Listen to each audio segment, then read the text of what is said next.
Let's see what happens when we put two disparate stories together that allow several questions to be asked. The first is that story about the king and the queen who had an only and a beloved son, who they groomed to become king in due time. So they had him trained in the way of swordsmanship and the martial arts and the arts of war. They had him tutored in philosophy and the arts and the way of statesmanship. But one day when they got up and called for their son, they were very greatly shocked and surprised when they sought him out to find him under the kitchen table down in the bowels of their palace, naked, eating corn off the floor and refusing to come out, squawking like a rooster.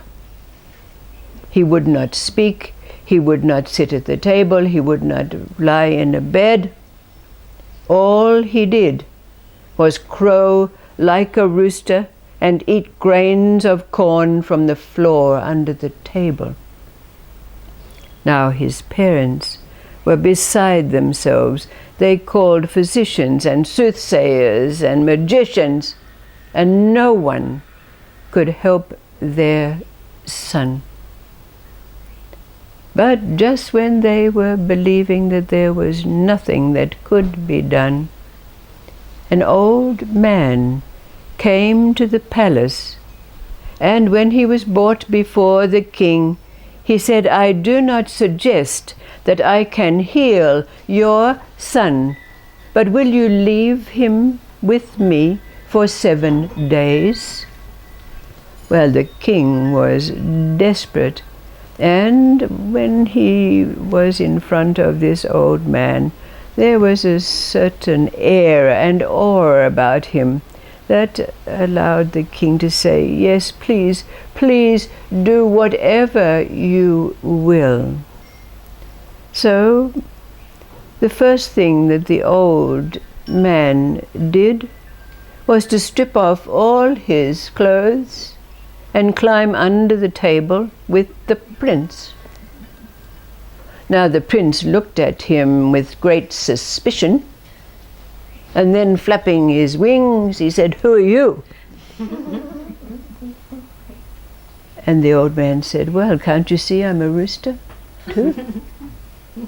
And so after a while, the prince and the old man were very, very happy companions, pecking away at the grains of corn on the floor under the table. But after several days, the old man got up and started to walk around the kitchen. And the prince said, "What are you doing? You're a rooster." "Oh," said the old man, "I can be a rooster and walk around." And then the next day, the old man put on a pair of trousers and a shirt. And of course the prince said, But you're a rooster. Roosters don't wear trousers and shirts." He said, "I can still be a rooster and wear a shirt and trousers." So the prince followed him. And then the old man sat up at the table, and he ate corn off the plates that were on the table. And then he ordered some of the wonderful delicacies that the cooks were able to create. And so the prince followed him. And after another couple of days, the old man went and slept in a bed. And of course the prince said, "But roosters don't sleep in bed." "I could still be a rooster and sleep in a bed," he said. So the prince followed him. And then the old man started to discuss philosophy with him.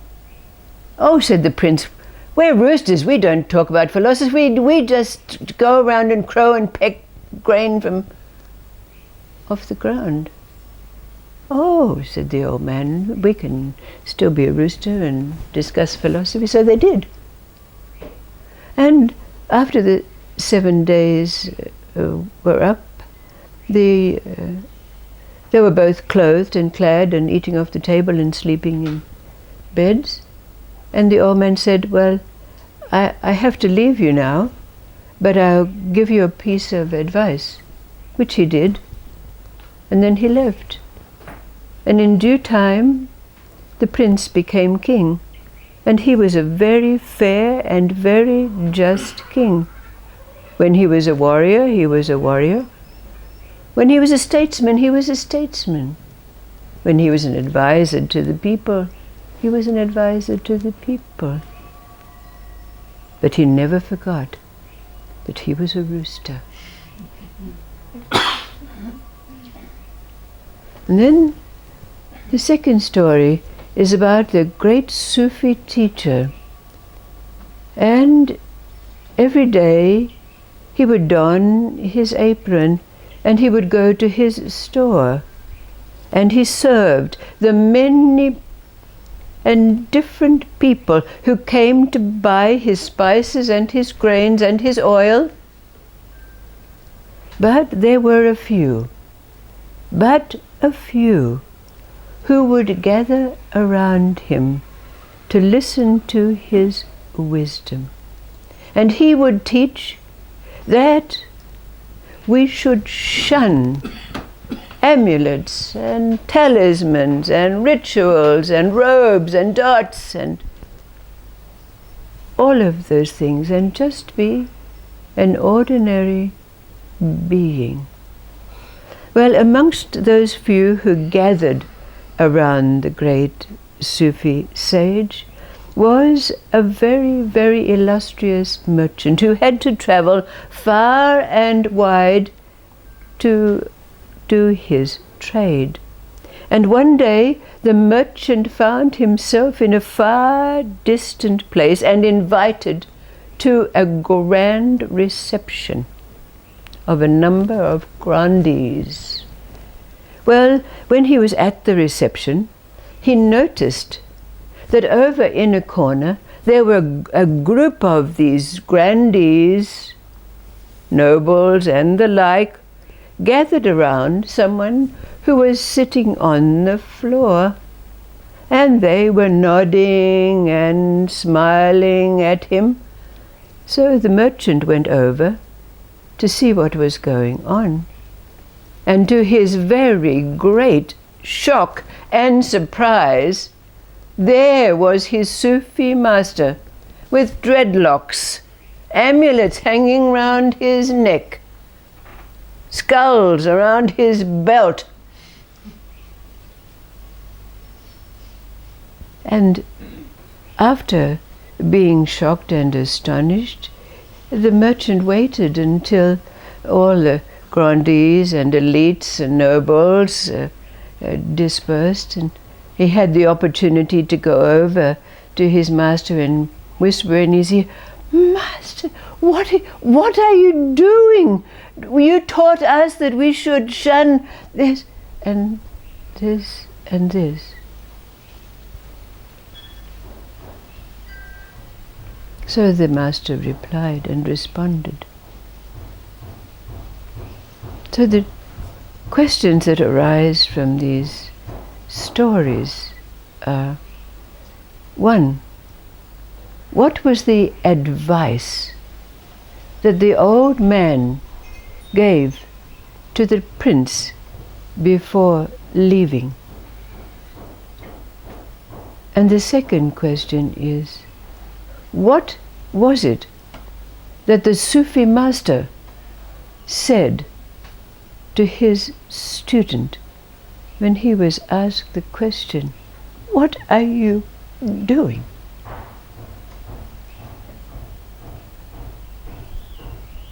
Well, it kind of be like that old saying, when in Rome, do what the Romans do. Mm-hmm, mm-hmm. That not being above anybody, just being there. And yet, in the second story, he wasn't.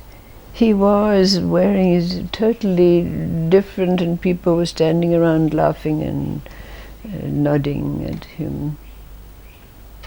So he wasn't fulfilling that role as such, was he? In Rome, do as the Romans do. Let's never forget who and what you are. Yes, yes, And the second story as well. And it doesn't matter what garb you wear, you're still who you are. right. So the answer to both questions is really the same, is it not? I think he said, roosters can do anything. And the master said, I can be a rooster. Yes, right. Yes, yes. Thank you, thank you.